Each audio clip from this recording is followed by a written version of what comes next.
All right, so I just realized that my mic has been on mute, but I think you can hear me now.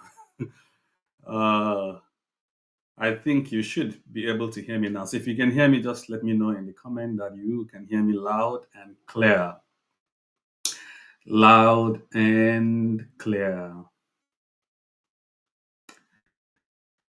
Good morning, good afternoon, and good evening, depending on where you're joining from. Say hello to me in the comment. How's everyone? Okay, looking for my slides. And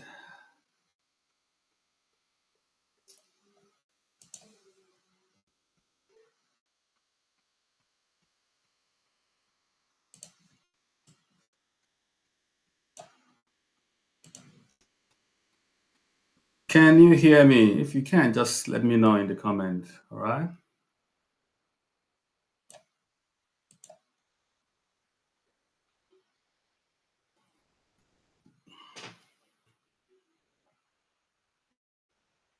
Hi, Emmanuel. Thanks. Loud and clear. Thanks very much. All right. Thanks for letting me know. All right. Thank you for letting me know. I can see the comments coming in. Thanks for letting me know. Now, I wanted to do something for me. You can share this on your timeline. You can share this to any group that you belong to. Um, and if you can do it, I will truly be grateful and thankful if you can do that for me. So just go ahead and share the presentation or this live stream to whatever group or organization that you belong to on Facebook. And if you can also do it on your timeline, that would be also appreciated. Thanks, Nelson. I can see you. Thanks for joining. God bless you.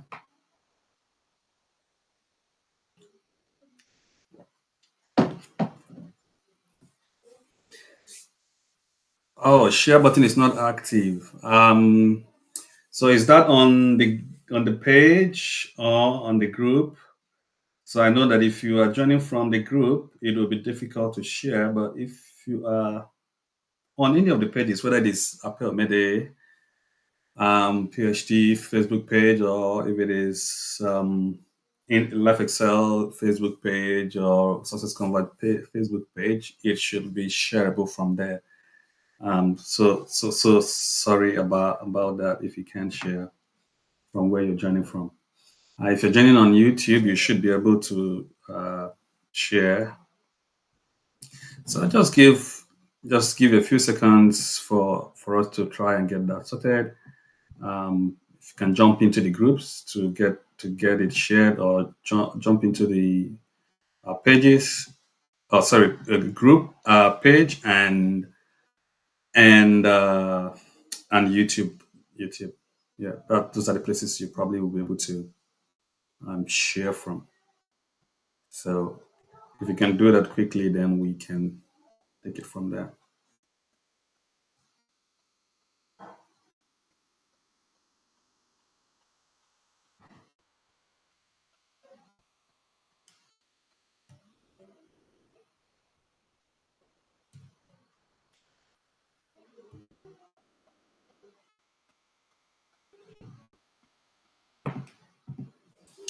All right, thank you. Thanks again. All right, let's go. Let's go. So, to everyone who is joining on for the first time, my name is Ape Omede, and this is Life Excel, Life Excel's major program called Success Converge, which I want to welcome you to. If you don't know me, I'm a lecturer and a researcher, and also a youth development enthusiast. My life's vision and passion is to inspire institutional excellence in people. So I spend everything I do um, trying to inspire intentional excellence in people. That is what drives me, because I believe that excellence is a possibility. Excellence is a possibility.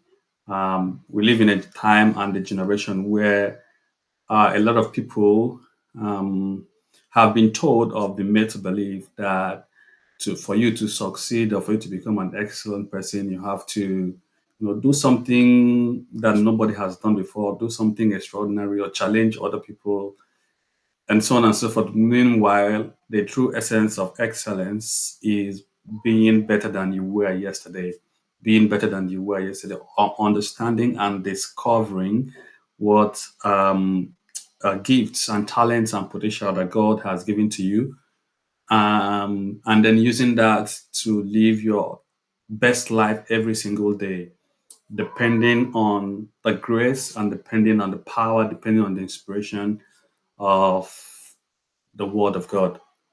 And so, what I do with my life is to create a platform and create an opportunity for people all over the world to be able to access, the knowledge, the understanding, the insight that is necessary to live that kind of life where excellence is possible, where excellence is an everyday experience.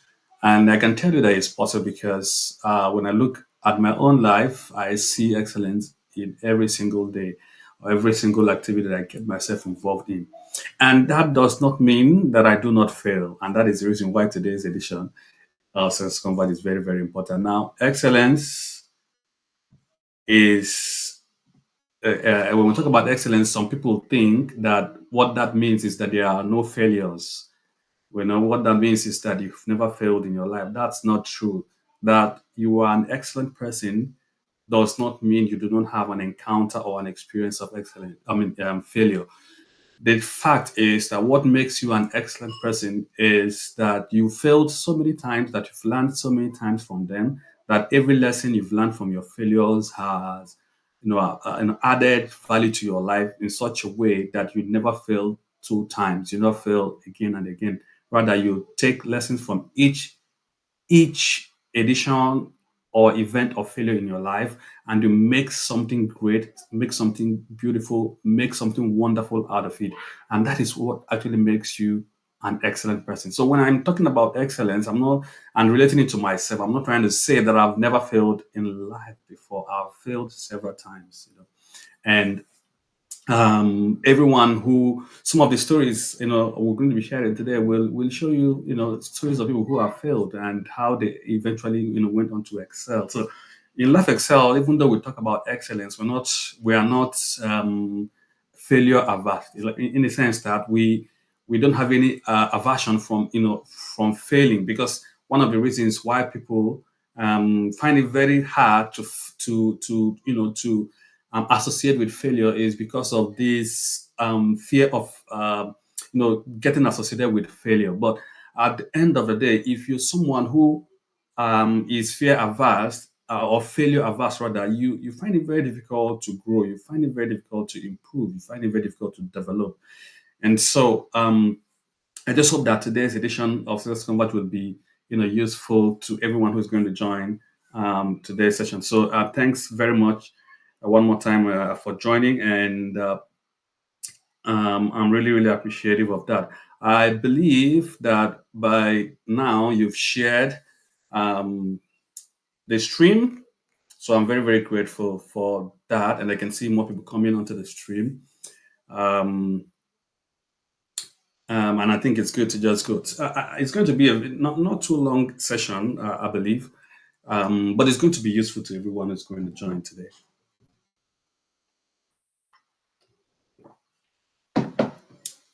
It's going to be useful. So you can get a cup of tea, cup of coffee, cup of juice, whatever it is that you want, cup of water, and just have it by your side, and let's relax and roll. So let me just take this off from here. It's not supposed to be part of. I don't know why it is showing. Hide until next visit. Okay.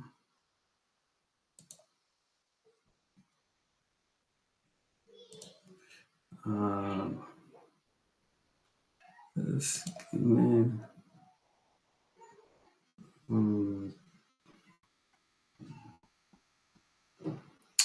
All right, just give me a minute to deal with this. For hide from stream.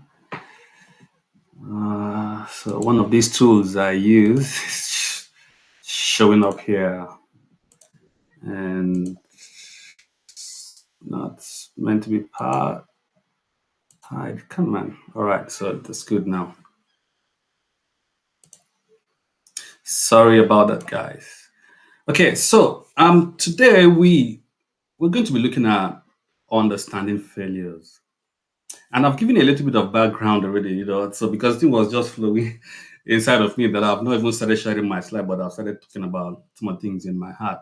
Um, and that's the fact that some people think that when we talk about excellence, it means that there's never been anything to do with failure in that particular circumstance. But let me just make that emphasis again that when we talk about excellence, we're not talking about the absence of failure. We're talking about the ability to understand what failure is and transforming it to become a better version of yourself. And this is one characteristic that every excellent person have, that they understand failure and they transform it for their own good.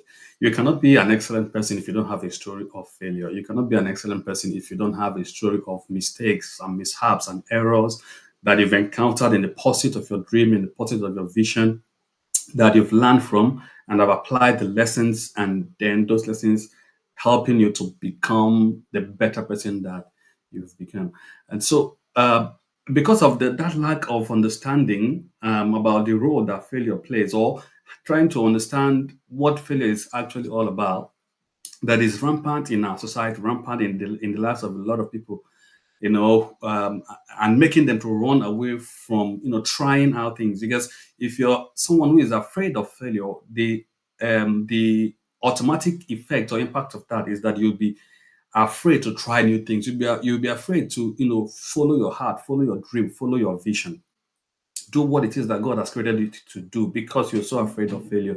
I can tell you that failure is one of the major reasons why people are living a life of mediocre. It is one of the major reasons, why people are living below the standard that God has created them to live. Because, it is one of the reasons why people are not fulfilling purpose and destiny, because they are just simply afraid to, to try some things. And nobody, you don't want to hold anybody responsible for it. You can't even hold yourself responsible for that kind of mindset or attitude, because we all grew up as young people learning that failure is bad. That's just a fact. We all grew up as children learning that failure is bad, right? I remember when I was in primary school, I think that was primary three, and I wasn't as well. I don't even consider myself to be brilliant. I only consider myself as someone who has been favored by grace, and this grace is upon the work that I do, and then multiplies the impact of the work that I do. So that's what I really consider myself to be, a person of grace that works hard and has the grace of God, impacting that work that he is doing. But this story happened when I was in primary three. So I had this teacher in my class that was so I don't even know which word to use, but what was happening was this. I was in this class and we're learning some of the subjects. One of them was Igbo language. And I'm not an Igbo. I grew up in Igbo land, but I'm not an Igbo. So Igbo hasn't is not my mother tongue. I only learned it. But before I learned it, I had just come to this school a year or thereabout. So I just relocated from north central of probably far north to the east. So from a place where they speak Hausa language to a place where they speak Igbo language, and just started in a new school where this language is taught as one of the subjects in the school. And every time we had this subject, I do very poorly in it. So instead of this teacher helping me by taking me through or encouraging me, what this teacher would end up doing was to smack me, smack the hell, in fact, out of me, if I were use that word, continuously.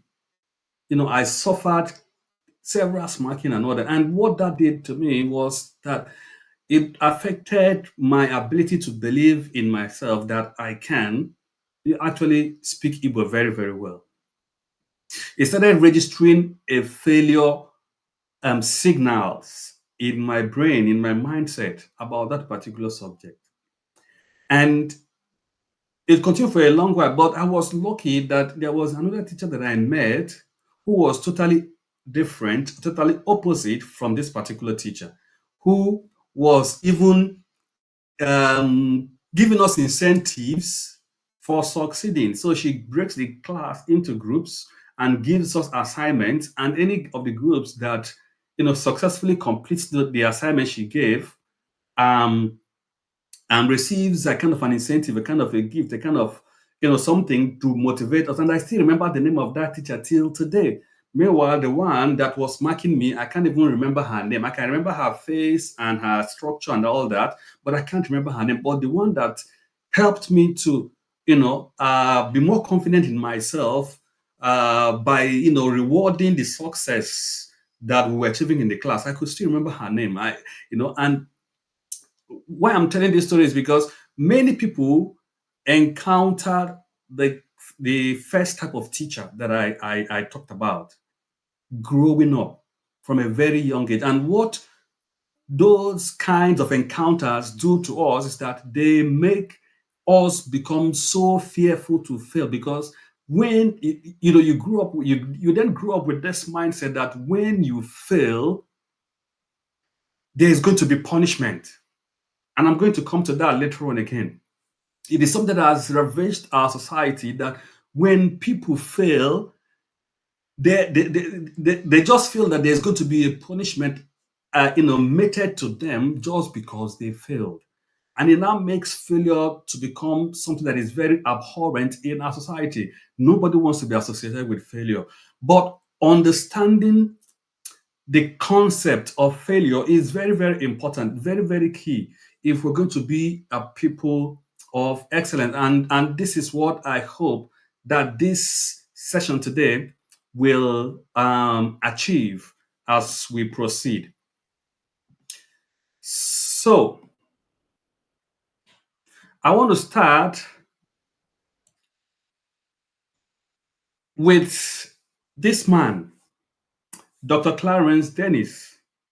So, Dr. Clarence Dennis is the pioneer of a procedure called cardiopulmonary bypass, a pioneer of a medical procedure called pulmonary bypass, which is a medical procedure used when conducting an open heart surgery.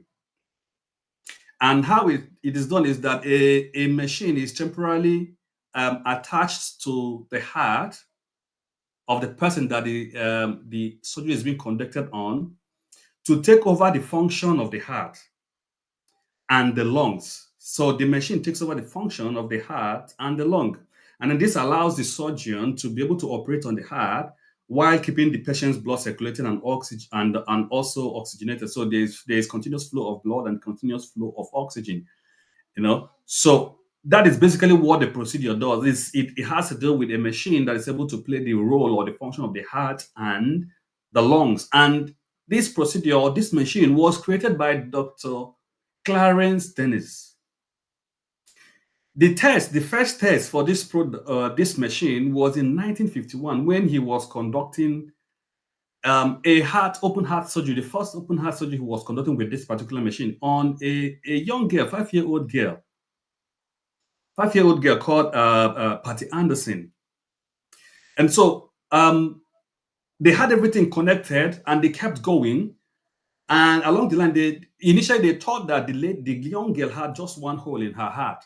But when they opened up the heart, and they then realized that this little girl's heart had actually multiple holes in it. And so this particular machine that this man had created and was testing for the first time failed. And the little girl died in the process of that procedure. A month later, he decided to use this same machine again on another young child, a 2-year-old girl this time around. And unknowingly to them, one of his team members had tampered with the machine, and nobody knew. And in the process of trying to, operate on this second child again, the machine failed. It was later on they realized that someone had actually, adjusted some things on that machine without their knowing. And so the child died.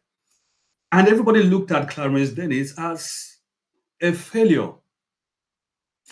To cut the whole story short, it took him 4 extra years to keep trying this machine, keep exploring with people who were in his team, with other doctors all over the world, and they kept testing and trying.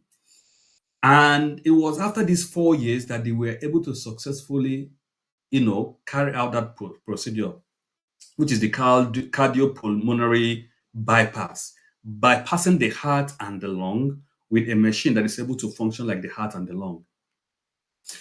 Now, today, as I'm talking with you, over 2 million heart surgeries are conducted every year using this procedure developed by Dr. Dennis. But going back to 1951, he was considered a failure. He had at least 2 deaths within the space of 1 month. He had 2 deaths with this particular machine, and it took him 4 years for him to be able to eventually come up with this particular machine. Everybody would call Dr. Clarence a failure, but today he is the father of cardiopulmonary bypass, because even though he failed, even losing the lives of his patients, trying out something, he never gave up. He never stopped trying. And that is because the kind of failure that Dr. Dennis was facing is a type of failure that we're going to discuss later on in the process of this conversation. Because all failures are not equal. All failures are not the same. And your ability to understand the kind of failure that you were encountering or you were facing will determine how you're going to respond to those events in your life, and if you're going to take the next step to be the person that God has created you to be. Now, this is the second person I wanted to talk about. Spence Ferguson. That's supposed to be Ferguson Silver. Lived between 1931 to 2021.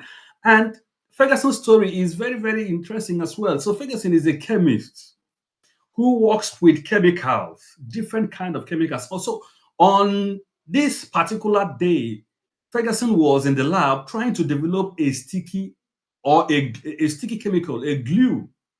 Basically, was what he was trying to create. And as he was doing that, he kept mixing different chemicals, trying to get the exact consistency of the glue, but it was not working. He tried several combinations of chemicals to get the exact consistency, but it wasn't working. The glue wasn't sticking very well. So this guy would have concluded to himself to be a failure or to have failed in developing that particular glue that he was trying to create. But you know what? He told himself, this can still be used. This product can still be used. And so what he did was that he started using this glue, to stick pads, memo pads together. When you have memo pads in the office, you write on, and then you stick it on each other to keep your memo together in one place. So this was what Ferguson did. Instead of looking at what he has done as a failure, he tried to look around for an opportunity to use. So he didn't throw away the failed glue, the failed chemical mixture that was not glued. He didn't throw it away. He thought of what he could do with it. He said, okay, this glue, it cannot stick very well or form the kind of bond that I wanted to form between two objects, but probably it can be useful in another way. So he started using it to stick memos together. And then he mentioned it to his friend called Anthony Fry. And two of them came together and started a business from that particular glue that was not the lousy glue that was not sticking together. They started a business from it, and they called it Press and Peel Memo Pad. Press and Peel Memo Pad. That same year, they tried to push the business. This was happening in 1974. So between 1974 and 1977, they pushed it into the market, but they were not successful. It was 3 years later, in 1980, that eventually they succeeded. And they renamed it what we all know today as Post-it note. So if you use Post-it note, I have one here. Not even one, I have lots of them there, different colors. If you use this thing and you find it helpful, there is no workshop, training and workshop you go to, or product development session you go to, that people don't use sticky notes. In fact, I don't do without sticky notes. Everywhere, if you go to my computer in the office, everywhere is full of sticky notes. The man behind this would have been considered a failure, because originally he wasn't looking to create a Post-it note. He was looking to create a glue, but it turned out to be something else. So the way we look at success, or the way rather that we look at failure, is very, very critical. Because if we see it in the wrong light, in the wrong perspective, then it will hold us down for the rest of our lives. It will hold us down for the rest of our lives.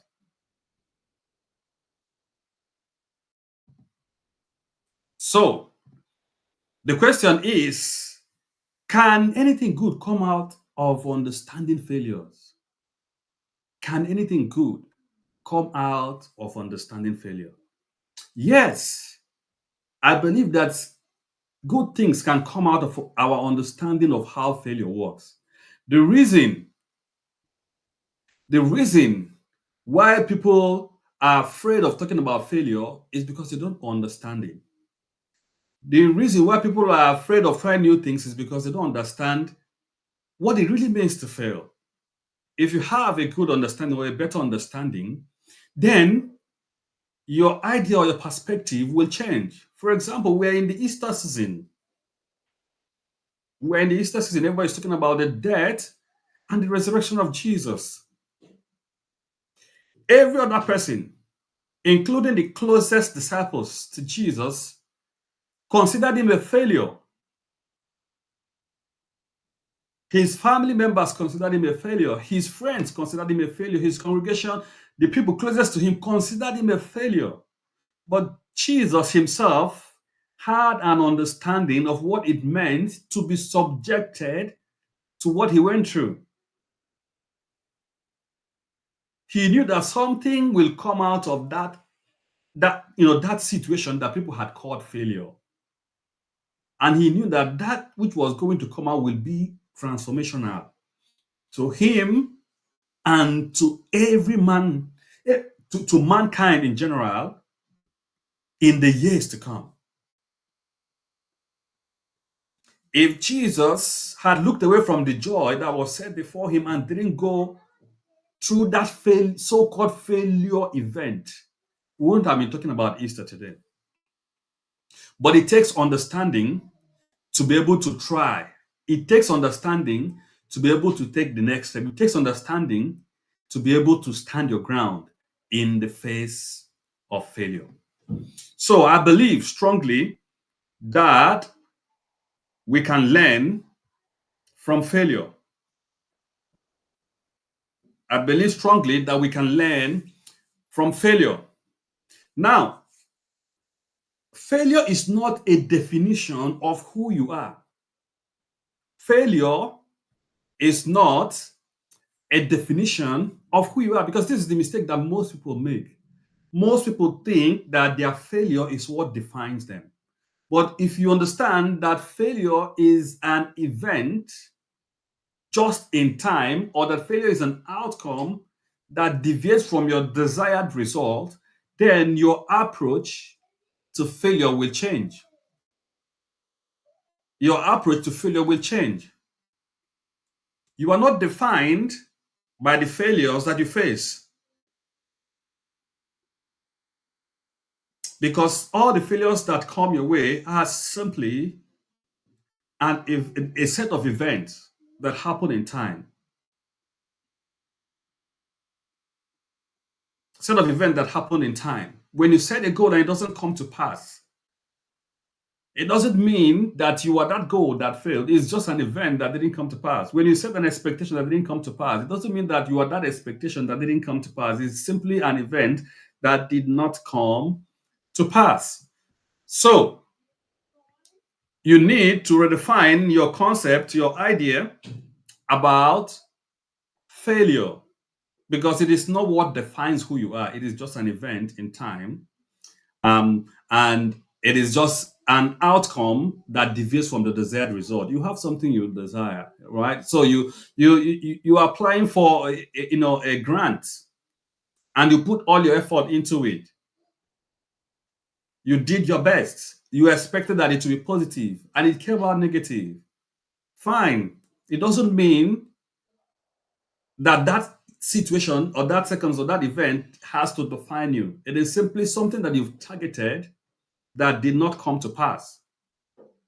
You were planning to start a business. You tried to look for money everywhere. You went to the bank, submitted a very powerful proposal, and yet the bank rejected you. That doesn't define you. As a matter of fact, it might even be the problem of the bank from failing to see the potential that you carry. Though there may be something wrong, but it is also possible that there may be something that what is wrong might not necessarily be you or your proposal, but what is wrong is actually with the bank for not seeing the future in your proposal. So if that is a situation and you end up crying yourself to death, end up crying yourself to mediocrity, end up crying yourself to fail, to stopping yourself from trying, then you can see what you're denying yourself. And this is the reason why it's very dangerous to conclude on a failure event. So there is this perception, failure perception, that we have in the society about failure, because people try to define us by the failure experiences. So when they see someone who tries something and fails, they just lambast him. And something happened during the African Nations Cup. There is this particular player, which many of us know, plays in England, who, for one reason or the other, before that, everybody, was praising. Everybody was doing he was good player. Everybody knows that he is a good player. Has been playing very well, but for one reason or the other, during the African Nations Cup, performed below expectation, and everybody was lambasting this guy. Everybody was vilifying this guy. Everybody was calling him names. You can imagine what will happen to that guy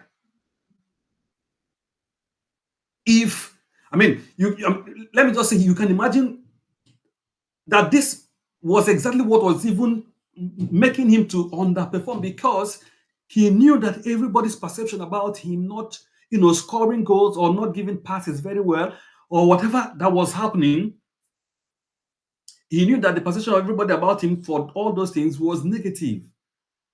And so how do you think he would respond when a ball is passed to him? So the perception that people have about failure is something that is truly, truly, truly pulling people down.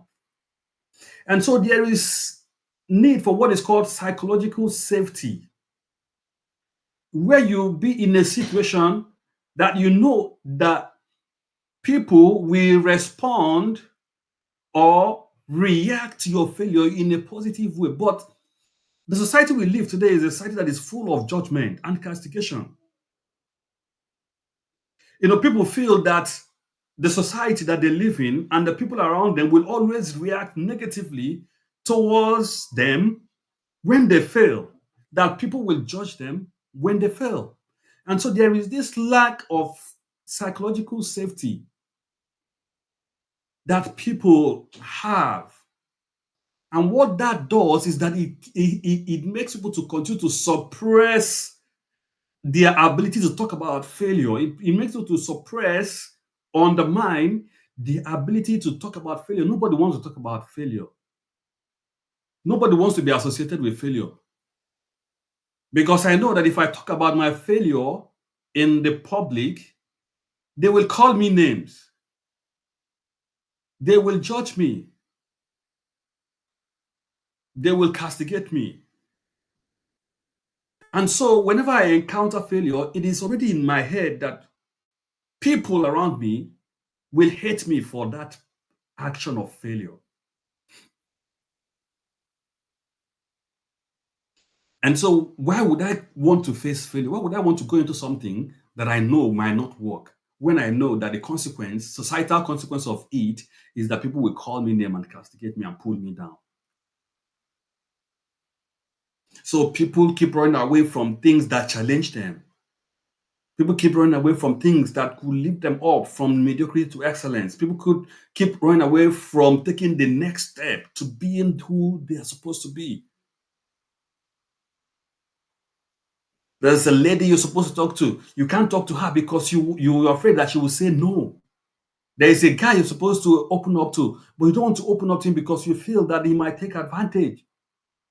There is a company you need to apply to, but you feel that your CV is not good enough.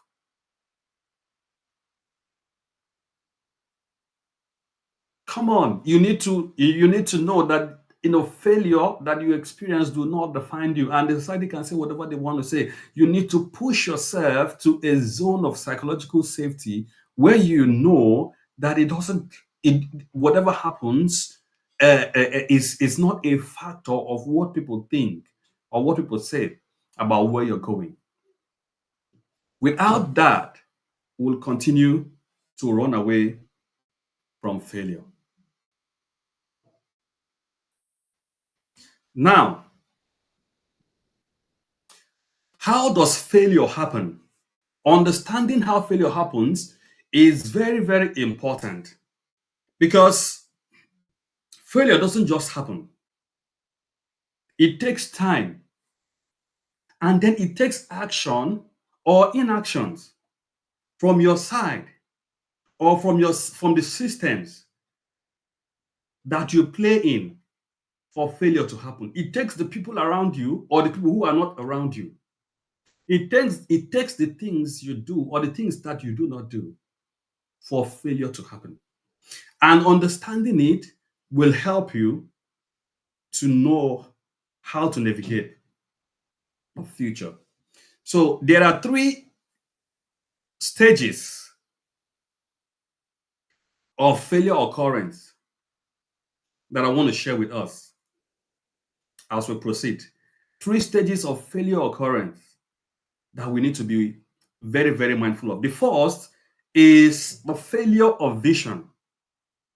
And this is the lowest. I mean, if anyone is at this stage, the person is still far because you cannot even understand failure if you're still failing in vision. No, there is no way you can. There is no way you can understand failure if you're still failing in vision. Okay?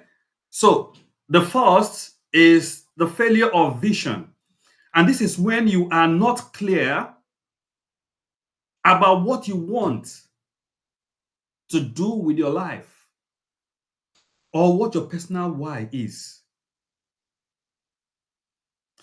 This has to do with when you do not know what you want out of life. When you're not feeling purpose, when you're not feeling meaning in your life and your destiny, then this is the failure of vision. And that is the very first stage of failing. For failure to happen, it has to start from that point where there is no vision.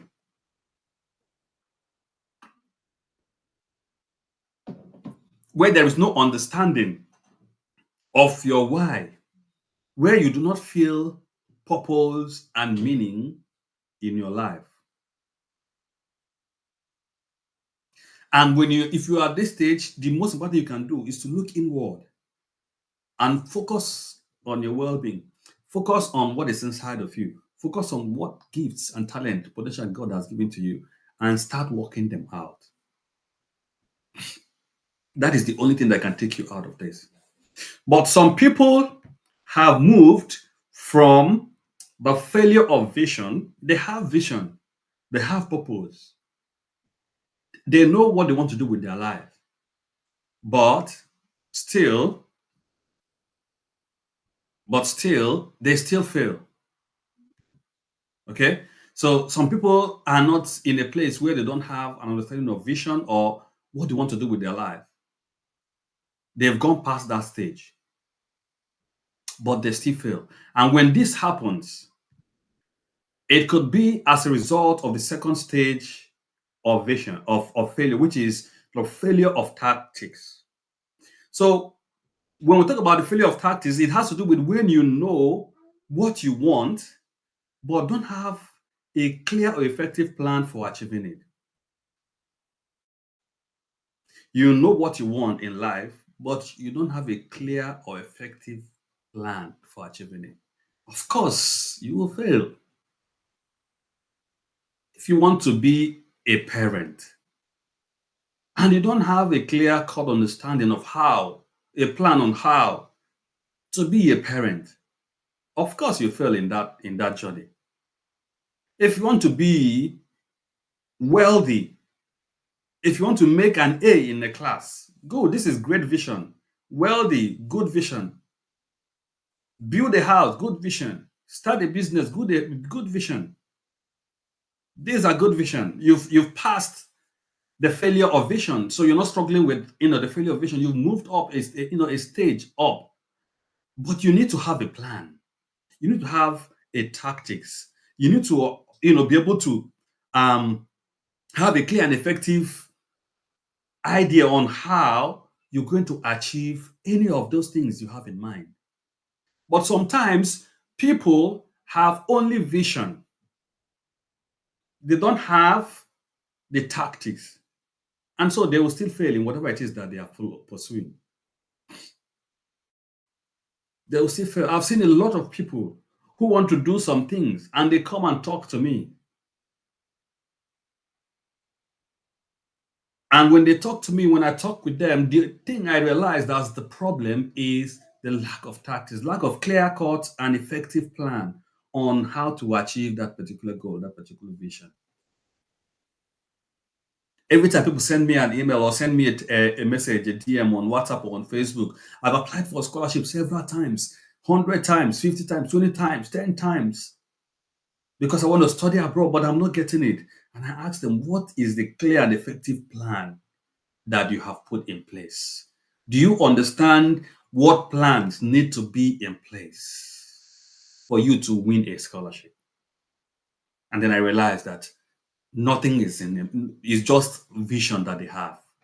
Your vision is not complete without tactics. And that is the reason why people get frustrated with vision, because they keep failing. They have dreams, they have ideas, but they don't understand that ideas and visions and plans must be followed by tactics for it to be a reality.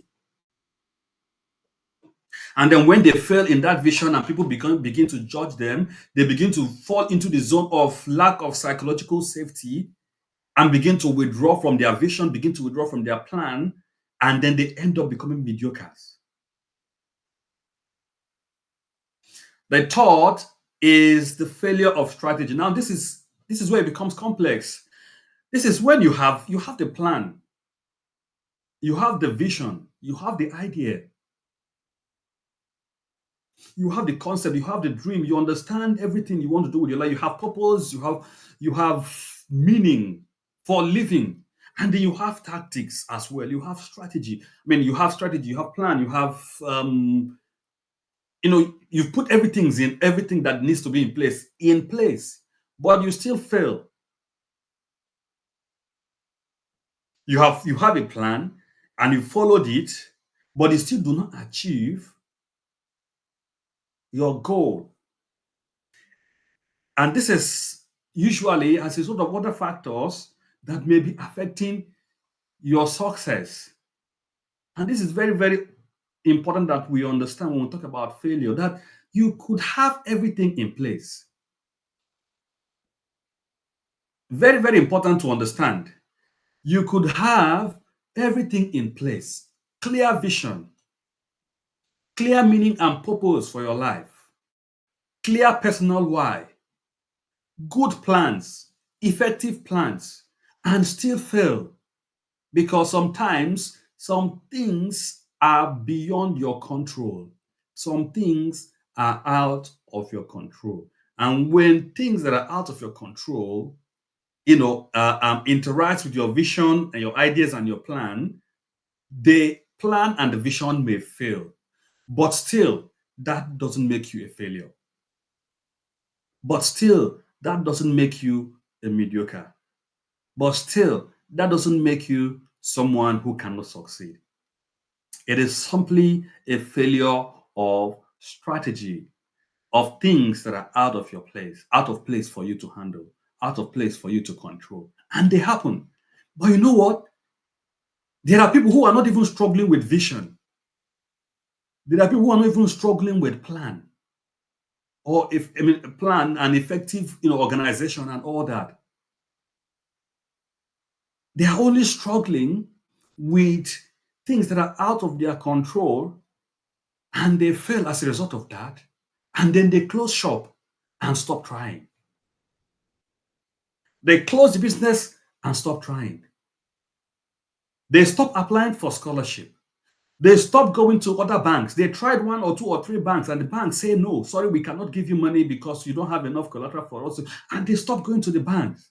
They tried the first business, they tried the second business, third business, they all failed.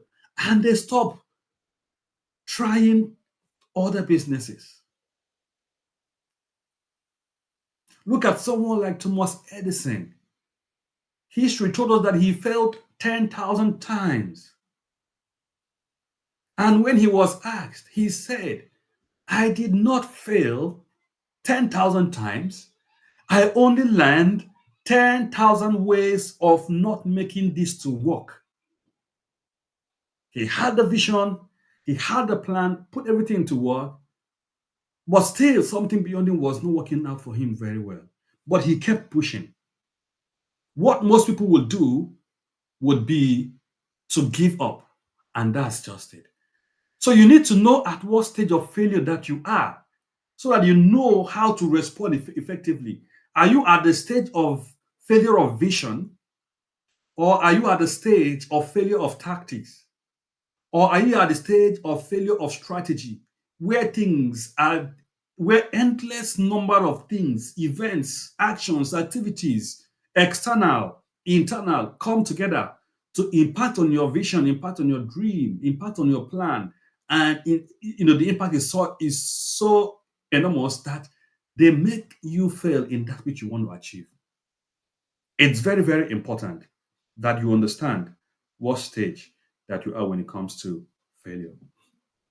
So that takes me to the concept of good and bad failure. But before I say that, people have this misconception rather, about big and small failure. Hey, this failure is a big failure. This failure is a small failure. Now, failure is failure. There is nothing like big or small failure. The reason why we have those concepts is because of, probably due to the magnitude of what is affected by that failure. All right. So there is nothing like big or small failure. The only reason why we have that idea, I want to say it again, is because of the magnitude of the impact of that failure on us, or on the things around us, on our vision, on our dream, and so on and so forth. So when the impact is so much, we say it's a big failure. But when the impact is little, then we say it's a small failure. But in real sense, failure is failure. Failure is failure. There is nothing like big failure or small failure. If you fail, you have failed. As simple as that. If you succeed, you've succeeded. So in the real sense, there is nothing like big or small failure. But and if we put it in perspective, we understand that there can only be an angle to whatever failure that we are facing. That it is either going to be a good failure or a bad failure. So instead of looking at failure from the angle of the size of the failure, you look at whether it is a good failure or a bad failure. And if you do not learn anything from your failure event, if you do not learn anything from your failure experiences, then that failure is a bad failure. It doesn't matter whether the effect is on you alone or the effect is on you, your family, your society, your business, your country, and so on and so on. Because a failure might just be you alone. It might just be 10 people. I say, oh, this one is a small failure. Or the failure might be you, your family, your company, your region, and so on and so forth. And this one is a big failure. No. Whether it affects you alone, the question is, what did I learn from this process? Whether it affects you and your family, the question is, what did I learn from this failure process? So, good failures are those that bring us value, new information, and knowledge about ourselves and about the process that we went through in a way that we couldn't have gained those values, those knowledge, those new information in any other way. So bad failure is failure that you didn't learn anything from. Good failure is the one that allows you to develop new knowledge, new information, new ideas, new insight, new concept about yourself, and then about the process that is involved in that scholarship process. So I always, go back to the scholarship process. When I started the process, I didn't know anything, and I kept failing and failing and failing and failing and failing. But the most important thing was that as I was failing, I was learning. I was developing new ideas. I was developing new insight into what it takes to win a scholarship. To me, all those rejections were what were good failures. When I was looking for someone to marry, the same thing was happening. Went into a relationship, did everything I could do, put all the effort I could, and it failed. Not because I was not serious. And of course, I did a post on this on Facebook a few days back. I did everything possible, everything I could do as a good guy. By the grace of God, I came to know God in time, not too early per se, but I had this fame. So I grew up with this fear of what is good and bad. So even in my relationship, it was like that. I wasn't relating with the mind to sleep with anybody or to do any of those things. So I was very, very serious with it, but it failed. The first failed, the second failed, the third failed, and in each of the process, I was learning. I was learning because there are a lot of things, especially when it comes to the issue of relationship. There are a lot of things about vision, about dream, about hearing God, about knowing, one person that God has created for you. If you miss the person, there are a lot of things that are out there, and people are making lots of mistakes in that process. But you know what? For each of those failures, I learned. Say, okay, I'm thinking of this and this and that in regards to the woman I want to marry. Move to the next one. The same thing happened. So, new insight. Okay, this and this and that. Tick off. The third one, the same process. This and this and this and that. tick them off and moved on.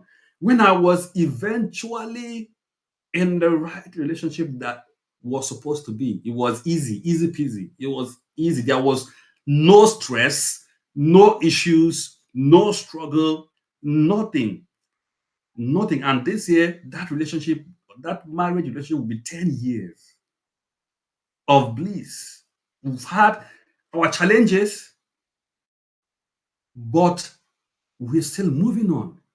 And what I'm trying to say is that those failures I was having didn't define me. They were not bad failures. To me, they were good failures because I made sure that for each of them, I learned something, at least one thing. So, what are you learning from each of the failures that you've been encountering? Now, people fail for different reasons. People fail for different reasons. It is very, very important to understand the reason why you are failing. Very, very important to understand the reasons why you are failing. And the reason why you're failing might either be praiseworthy reasons, and that is one way you know if you are failing good fail, if your failures are good failures. Or the reasons could be blameworthy. And if you're turning towards the blameworthy reasons, then it is a bad failure. It's a bad failure. So think about your failures as we go through these reasons. It will help you understand whether you should call yourself a failure or whether these are just events that are happening, a deviation from what you expected to happen in your goal and in your dream. All right. So I'll start with the praiseworthy reasons, and then we keep going up. And this is a spectrum that was developed by the Harvard by someone in Harvard Business School. So I want to give credit to that. That this is not my original thought, but it's something that has given me a lot of insight about understanding failures, and I wanted to share it with you. So the first is exploratory testing. When you're conducting an experiment, when you're taking a step to expand knowledge or investigate the possibility, but that leads to an undesired result, is an exploratory testing. It is not failure, and it is a praiseworthy reason to fail. Because in your circle, ask yourself in your circle, how many people go out to explore something new, something that's never been done, something that will lead to a new idea, something that will lead to a new concept? How many people in your circle do you know go? It is very, very rare.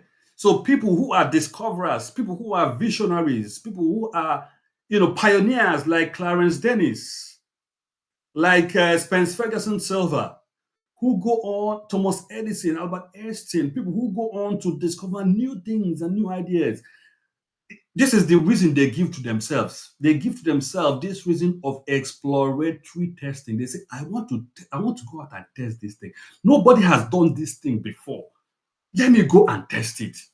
And then they go and test and it fails. My friends, if you are in that category and you experience that kind of thing, you are not a failure.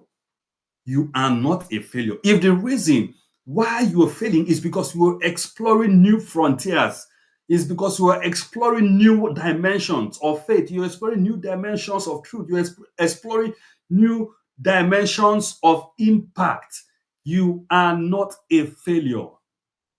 Is a praiseworthy reason. Number two, hypothesis testing, where you go out to conduct, to prove an idea or a design, and then it fails.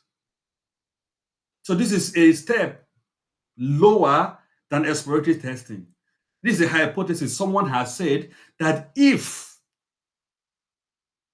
you go and learn data science, that you will become a data analyst. For example, if you go and learn data science, you will become a data analyst in the next 3 months. That's a hypothesis. And then you pull yourself out from, you could pull yourself up and you go out there and you start learning data science. You finish the learning, you invest time, you invest money, you invest everything possible to become a data scientist. And then after that, you start looking for a data analyst job. You try the first month, try the second month, try the third month. Remember, they say after 3 months of learning data science, you become a data analyst. And then it doesn't happen. You try the fourth month, it doesn't happen. What you're doing is hypothesis testing. And failing by testing that hypothesis doesn't make you a failure. It doesn't make you a failure. You've moved a step higher than people who are not even trying anything at all. So are you someone who is out there exploring new ideas? Or are you someone who hears things that think this thing can work and you go out and try it? Or you're someone who is not trying, exploring new ideas, you're not exploring ideas that has been existing that you want to prove.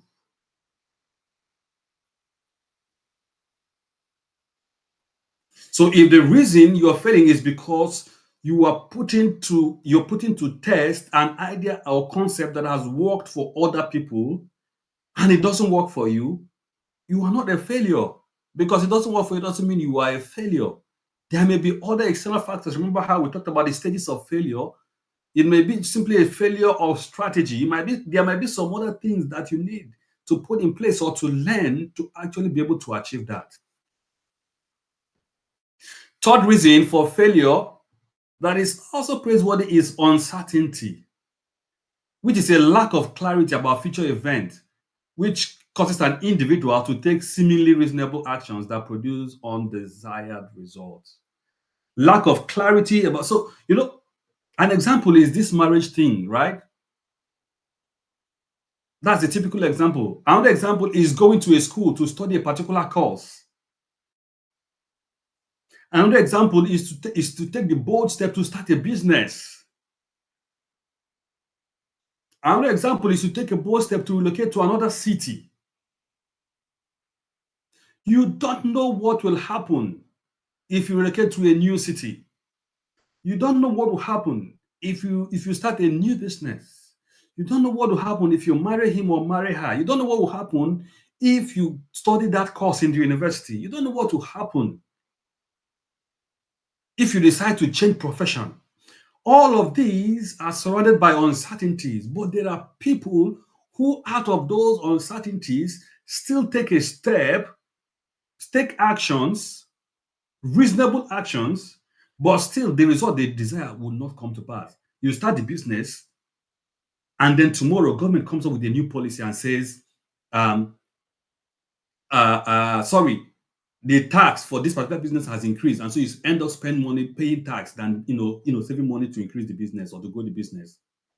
You relocate to a country, and then as soon as you relocate to that country, the laws, immigration laws, of that country, maybe you relocate as a student, and they tell you that from student visa you can move to a permanent residency. You relocate to that country, and then 2 years down the line, while you're still studying, the policy of the country changes, and they say that students can no longer, convert their visa to permanent residency.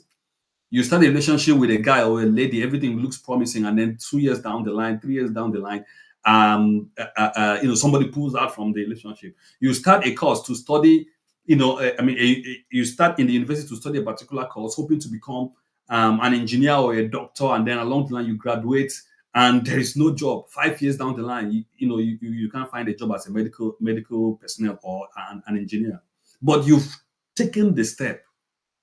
You've jumped into uncertainty. You've dared the unknown, and things haven't worked the way you expected them to work. You are not a failure. There are people who would rather run away than subject their lives to trying things that they are not certain about, than trying things that they don't have clarity about. Is it always good to try things that you don't have clarity about? Sometimes it may not be. But if you always run away from things because you don't have clarity about them, you will continue to live a life of mediocrity. You will continue to live a life of mediocrity. So, because of our time, let me quickly rush through this. Process complexity. A process composed of many elements breaks down when it encounters novel interaction. So, you have things in place. You have the system all organized. You know what to do and all that. But when what you when what you know how to do encounters a new challenge, they break down. You begin to realize that the knowledge you think you have is nothing. The knowledge you think you have is nothing compared to the challenges that you're going to face. Task challenge. An individual faces a task too difficult to be executed reliably every single time. So if you're taking up a task that is too difficult to do because probably you don't have the capacity to execute that job every time, you encounter failure. But now you're leaving the praiseworthy zone, you're beginning to go into the blameworthy zone. So if you're exploring, if you're hypothesizing, if you're dealing with uncertainty, if you're dealing with complex processes, if you're dealing with a challenging task, you know all these are praiseworthy reasons why anybody can fail. But now, when we talk about process inadequacy, a competent individual adhering to a prescribed but faulty or incompetent process, that is this is where we begin to have problem, right? This is where we begin to have problem. You are competent, you have the capacity, but your process is wrong. Your process is incomplete. Your process is inadequate. So it's like taking a square peg and putting it in a round hole. This is where you begin to ask yourself, how does my skill fit into the business I want to start? How does my vision fit into the life of that lady? How does my vision fit into the life of that guy? How does my vision for my children fit into relocating to another country or relocating to another state? How does my vision for life fit into switching from being a speaker to being a business person, or from switching from a business person to being a speaker? Do I understand the process that is involved in that? So you might be competent as an individual, but if you're dealing with a process that is incompetent or complete or faulty, you're going to fail. And so, if you're failing as a result of process inadequacy, you are moving to the blameworthy zone. And the reason why people begin to feel angry for failing. Because before you try anything, you need to be able to check the process that is involved in that and the competence you have for engaging in that particular process. The next is lack of ability. An individual does not have the skills, the conditions, or the necessary training to execute a job. So, if you don't have the necessary skill, the training, or the conditions to achieve something in your life, why do you think you would achieve it? Why do you think you would achieve it? You've never for one day learned how to write. You've never for one day learned how to design. You've never for one day learned how to talk to someone you've not seen before.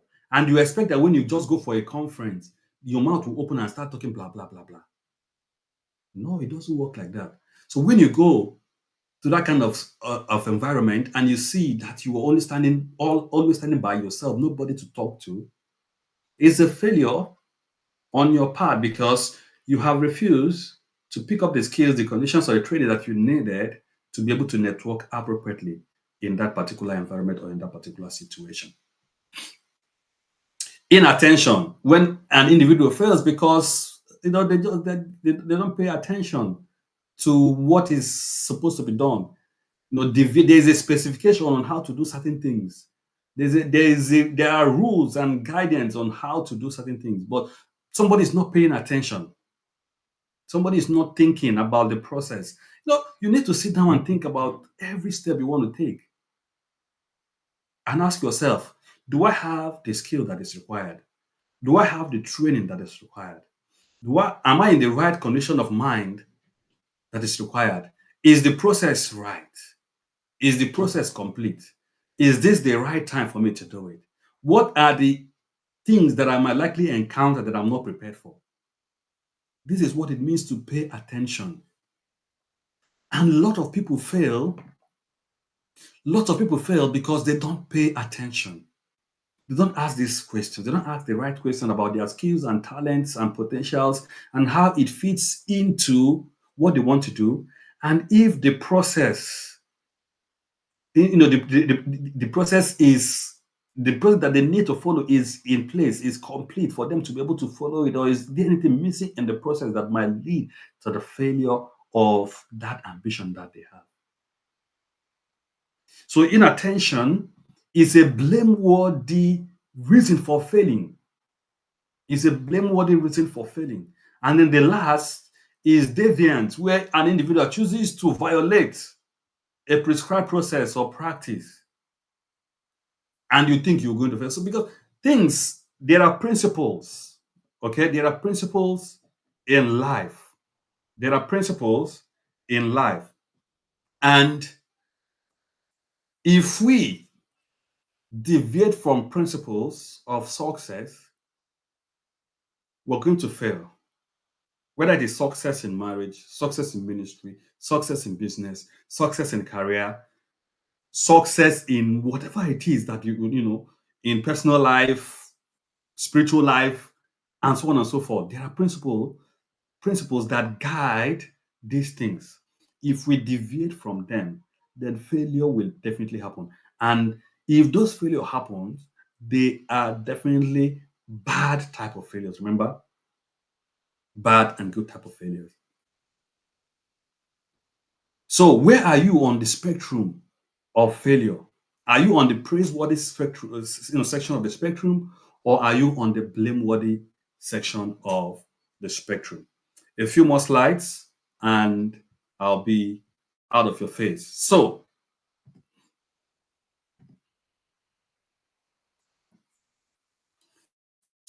is everyone getting me so far? Before I go on, thanks, everyone. Thanks for joining. Thanks for all the comments. Much appreciated. I want to believe that everyone is following the conversation. Now,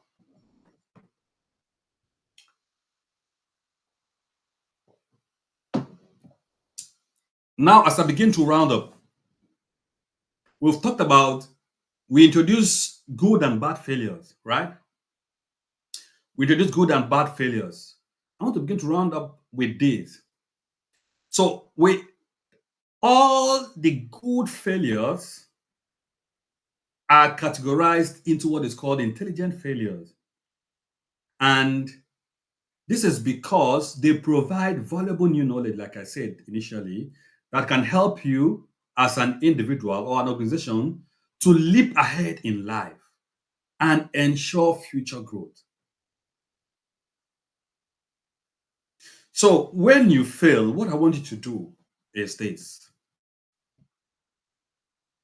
When you fail, what I want you to do is this.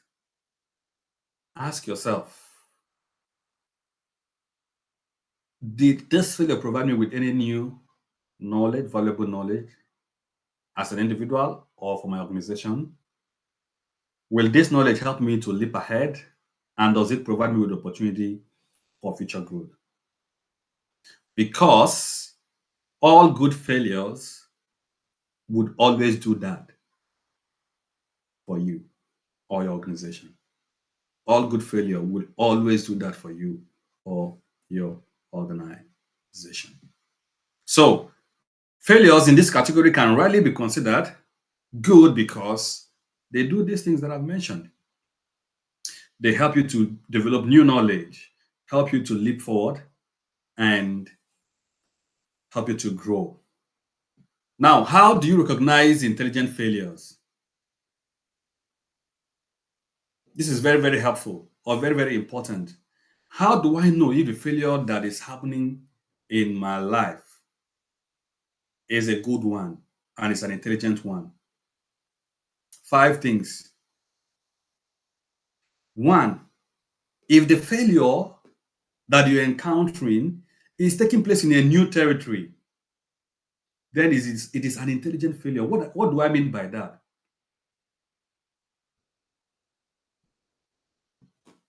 What do I mean by that? Do people have do people know how to achieve the result that you're trying to achieve? If the answer is no, then that means that that failure is taking place in a new territory, is happening in a new dimension because people are not even trying it. If there are people trying it, you might be just among the first set of people who are trying it, making it to happen. So you ask yourself, do people know how to achieve the result that I'm trying to achieve?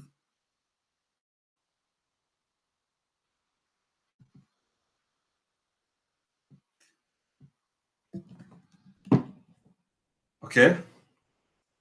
Do people know how to achieve the result that I'm trying to achieve? That's the first, right? The second, it is opportunity driven. How to recognize intelligent failure? Number two, it is opportunity driven. Is there a meaningful opportunity worth pursuing in that? Because some of us might be wasting our time pursuing things that it doesn't give any value to you. There's no opportunity in it. It's just a waste of time. It's a waste of resources. You don't sit down to analyze. That is why people are not willing to move on in life or try new things, because people who fail, they are always failing because they've assessed the situation, they've assessed the circumstance, and they feel that the opportunity in that thing that they are trying to attempt is worth pursuing. So if I am pursuing a goal, if I'm pursuing a vision, and I know it is worth pursuing, and I'm failing, no matter how many times you call me a failure, it is none of my business. It is none of my business. All right. If I know that this thing that I'm pursuing is worthy of that pursuit, you can call me names when I fail in pursuing it, but it's not going to stop me. It's not going to stop me from keep pursuing it. The reason why people give up and begin to call themselves failure, or allow people to call them failure, is because they are pursuing a vision or pursuing a dream that is not worth pursuing. And when that happens, you easily give up on your dream, on your goal. Number three, informed by prior knowledge. Okay, so how do I recognize intelligent failures? Number one, it takes place in a new territory, new dimension, something new people haven't tried. If there have been people who have tried it, there are very few of them. Secondly, it is opportunity driven in the sense that I can see value in what I'm pursuing so that I'm not afraid of following that dream or that vision. Number three, have I done my homework? Do I have the available and do I have the available and do I have the relevant knowledge and skill that is needed to carry out that ambition or carry out that goal or pursue that dream? Do I have the relevant knowledge or the skills that are needed to do that? So, is there any information that I need? The information might be about myself and my skills and talent. The information might be about the likely challenges that may be posed on my way to trying to pursue that dream or pursue that vision. Okay, so if I don't have skill, if I don't have the skill, if I don't have the knowledge, if I don't have the expertise, and I still go ahead and pursue that goal and I fail in it, then it is a bad failure. It is a bad failure. Number four, as small as possible. So One mistake that many people also make is that when they are pursuing a new dream or pursuing a new goal, they don't take it one step at a time. They put in everything into it. So there's a new business in town, fine. That doesn't mean you should just take 10 million and put into it. You can start with 1 million. You can start with 2 million. You are a public speaker, you know you're gifted, you're talented and all that. That doesn't mean that you wake up one day and start going to the stadium to host event. And then when you host the event and then nobody comes and then you start crying. You can start with a small room of 20 people. If you successfully achieve that, then you can move to the next one. But if you fail, this is why it is important to start as small as possible. If you fail, you don't call yourself a failure because the impact, remember, people always relate to failure with the size of the impact on them. So the impact in this case will be minimal, but at the same time, you have tested something, you've tried something. Will people come to this event or not? When we started Life Excel many years ago, we started with a charity event called Love to the Loveless. We will always we print this bookmark and then print it with beautiful bookmark with pictures and some writings and all that, and then we'll give it to our friends and we'll request for a minimum of a certain amount. I think maybe 50 naira or something like, or 20 naira. I can't remember. This was 2008 now, long time ago. So we'll give it out as a free gift, but we'll request a donation of $50, 50 naira. And we started doing that. And as we were doing it, people who took those bookmarks started then asking questions about what Life Excel is and how they can become part of it. Before we knew it, people started joining. As people started joining, we started thinking of what next can we do? Okay. And then we expanded to having small meetings, small leadership groups, leadership meetings, once in a while. From there, we expanded to having events that 10, 20 people, will come. From there, we grew to where we have events of hundreds of young people come together. But it was a small step each day. And this is how you know that your failure is an intelligent failure, because the impact of the failure is very minimal because you're taking the least step in the process. You're taking the least step in the process such that the impact of failure is very minimal. The last is, do I learn from the process? And I've hammered on this a lot. Learning from the process is a key factor in recognizing if your failure is an intelligent failure or not. If you're not learning from it, then the failure is not an intelligent failure. Right. So now basic failures. So most failures in this category can indeed be considered bad. So all the bad failures that we've mentioned, those are the failures that you're not learning from. Those are the failures that are not growing you. Those are the failures that came as a result of the blameworthy reasons. Remember, deviation, inattention, lack of ability, and so on and so forth. So all those failures that happen as a result of those blameworthy reasons are referred to as basic failures, and they are categorized as bad failures because they involve deviation from the specifications, in how to do things. There is a process and principle of how to achieve success. So if you deviate from them, you're going to fail, and such failure is a bad failure, and they're called basic failure. And I'm rounding up.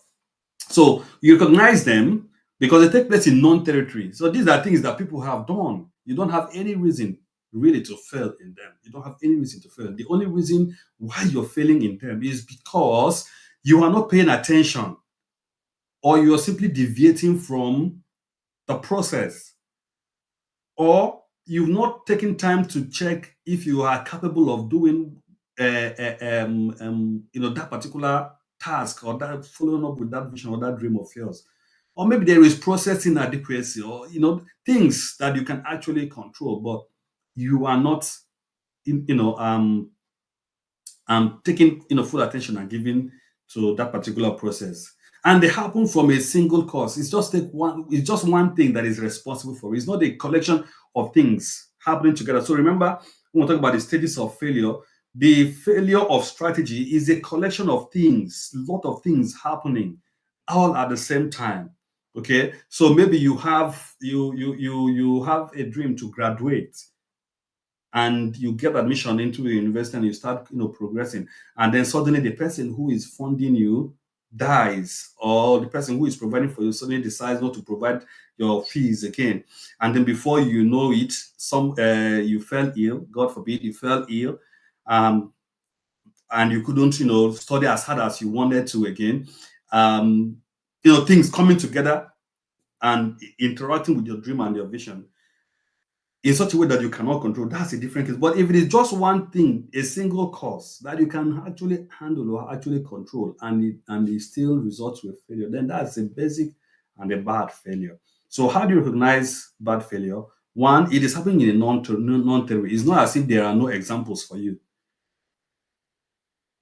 If you're struggling to be something that people have already become, say for example, I'm an animal scientist and I'm still struggling to be an animal scientist when there are thousands of animal scientists out there succeeding that I can see as examples. So things that have models, you have model speakers, you have model businessmen, you have model ministers, you have model teachers, you have model whatever it is, you have they are there out, looking for even people to mentor, but still you can't succeed in any of those when you think that this is what you want to do. And then, thirdly, mostly driven by human idiosyncrasies. Basic failures, bad failures are driven by human idiosyncrasies. For example, inattention, neglect. Some people can be very neglective of things. Sometimes it's something like overconfidence, being too confident about things. It might be something like faulty assumptions, making assumptions that are not even real, assumptions that you cannot back up with any evidence, and so on and so forth. So if you find yourself in any of those, then you are facing bad failure, and you need to find a way to address that. But before you discount yourself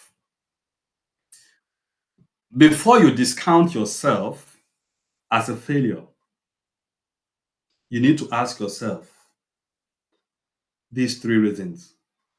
Because in the midst of all these things, everything still boils down to you as a person. And the first thing I want you to ask yourself is this: Have I, am I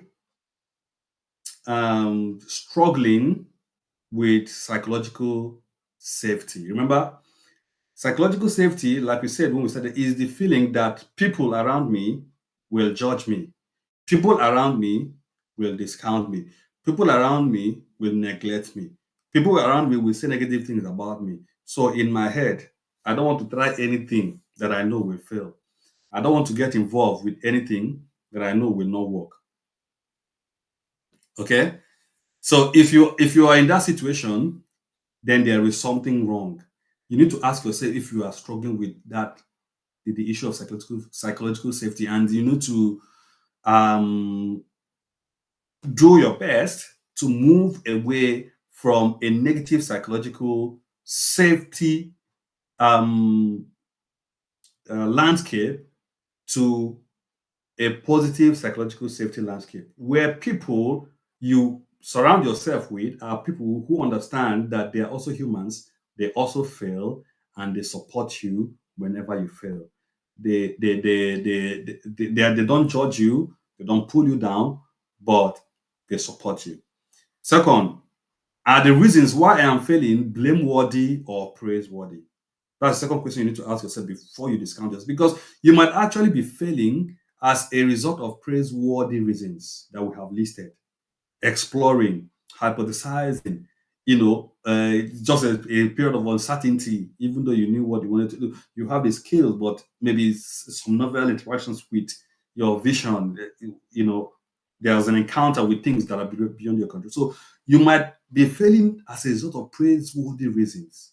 So before you discount yourself, you need to ask yourself, why am I failing? What are the reasons why I'm failing? And then number three, you need to ask yourself, are my failures good or bad?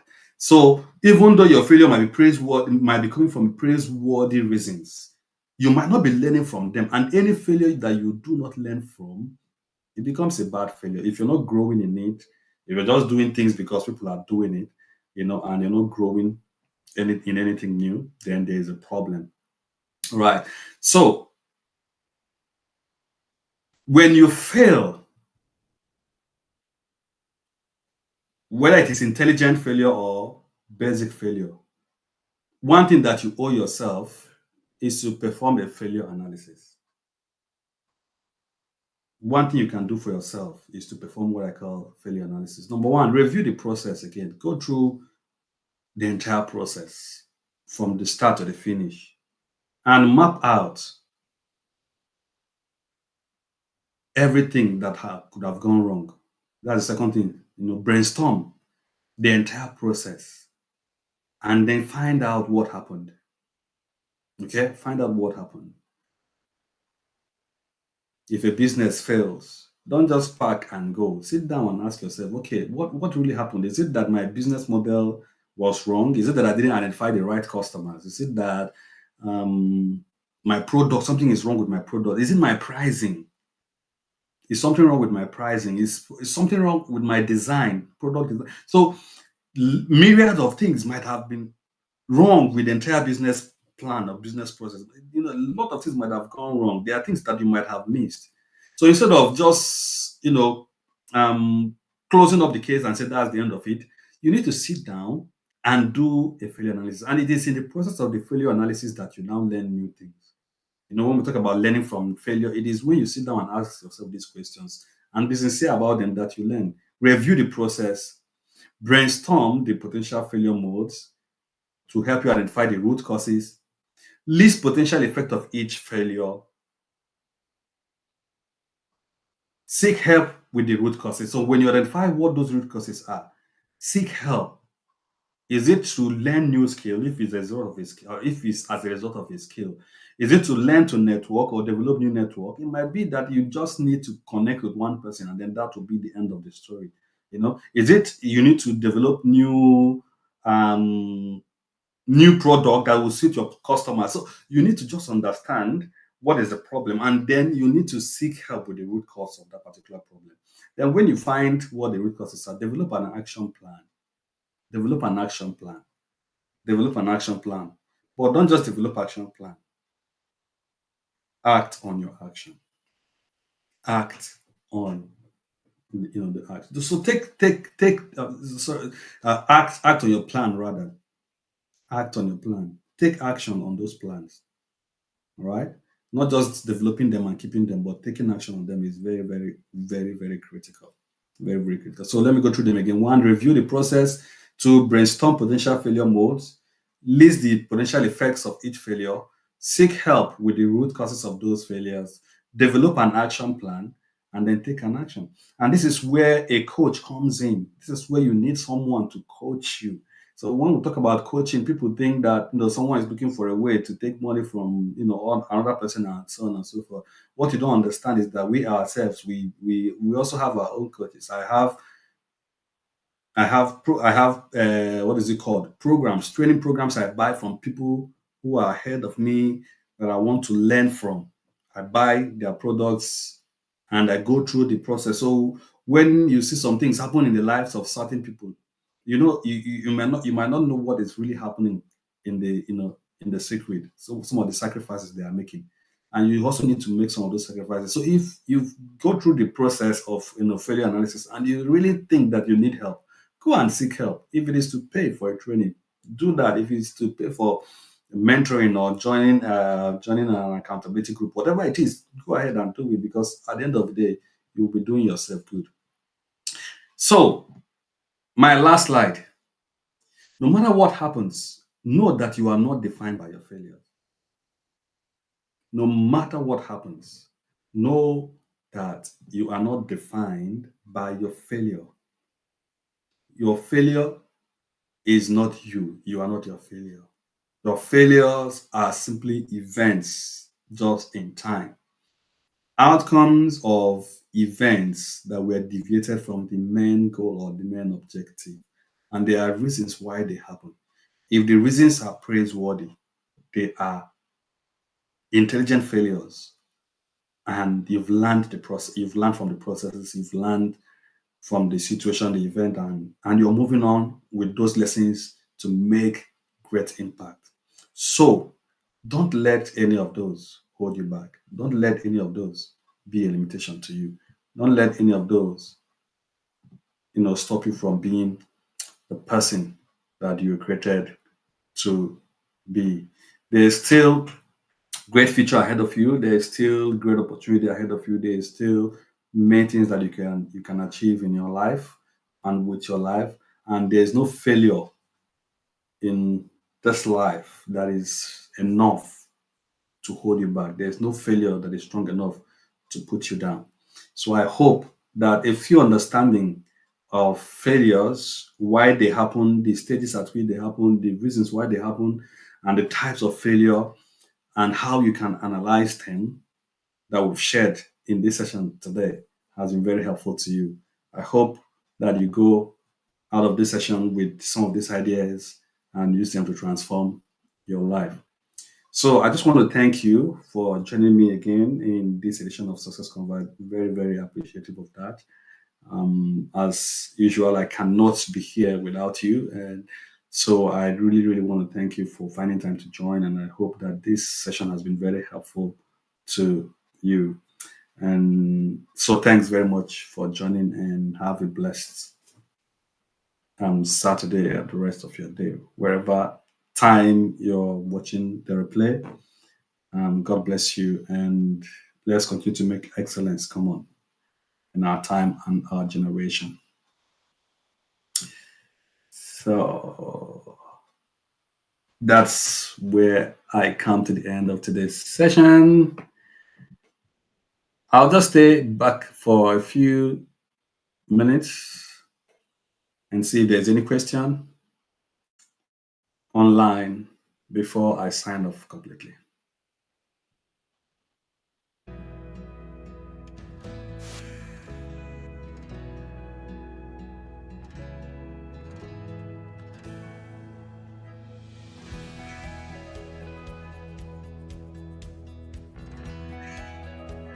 Thanks, Emmanuel. God bless you. Always a blessing to have you too. Thanks everyone that's joined today's session. Really, really appreciate it. God bless you. Really, really appreciate it.